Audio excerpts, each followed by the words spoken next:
Turning to Indonesia now, and mass arrests are fueling concerns over freedom of speech in one of the world's biggest democracies. In August, mass protests erupted over lawmakers' plans to increase their own pay. Violent standoffs with police followed. Several people were killed and thousands arrested. Activists say hundreds of people taken into custody in Indonesia are being detained unlawfully. We have this report from DW's Iryanda Marinus in Jakarta.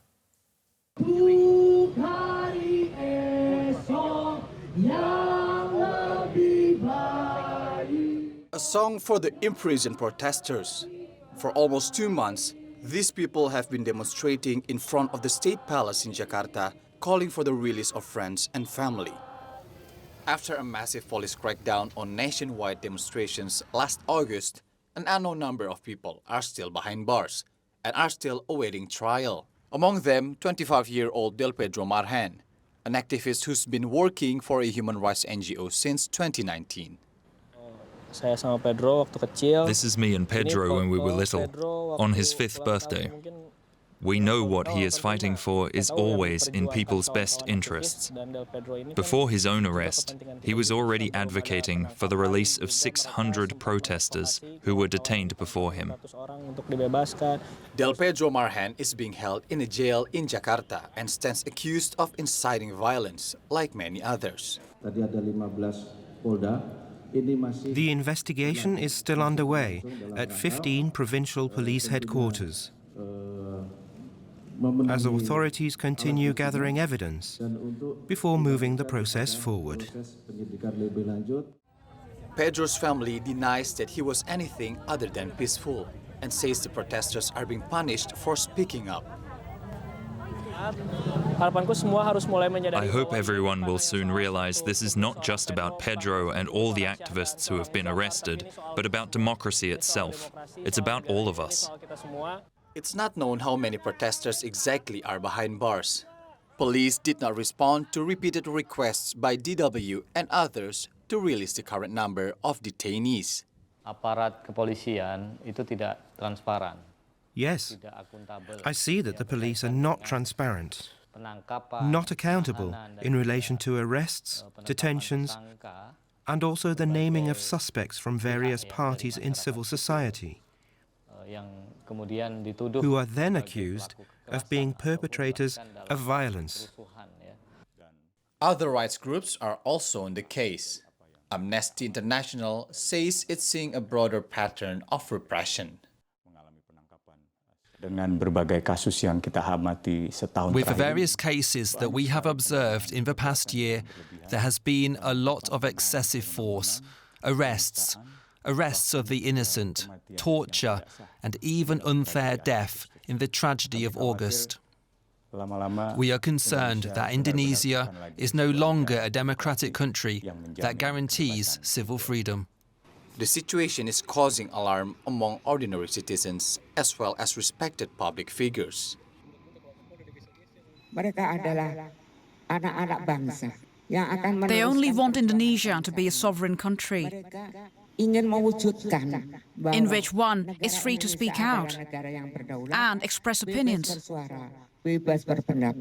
A view shared by Del Pedro Marhan's family. Together with others, they've now joined the weekly protest to demand transparency from the authorities and a fair trial for those who are currently behind bars. Human rights consultant Phil Robertson is based in Bangkok. Phil, hundreds of people are still being detained. Are those arrests in violation of international human rights? Well, it's quite clear that many of those people who are still in detention have faced abuses at the hands of the police while in detention, including beatings, cases of detainees being burnt with cigarettes, and other abuses. Many of them who are being held are also people who are involved in simply expressing their opinions or peacefully demonstrating. Now, of course, there are some that were involved in violence. We saw very clearly that some of these protesters were throwing stones at the police. Some cases they took down sort of bamboo poles that were being used to hang flags and attacked the police with those.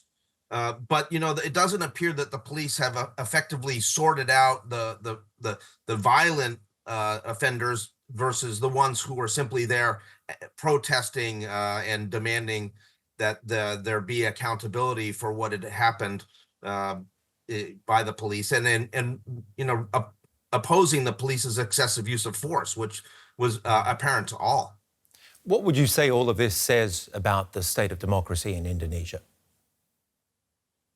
Well, it's very clearly slipping. And we're dealing with a president in President Prabowo, who people should not forget was someone who was accused of serious human rights abuses when he was in the military, including the disappearance of a number of students in 1998 whose cases have never been solved.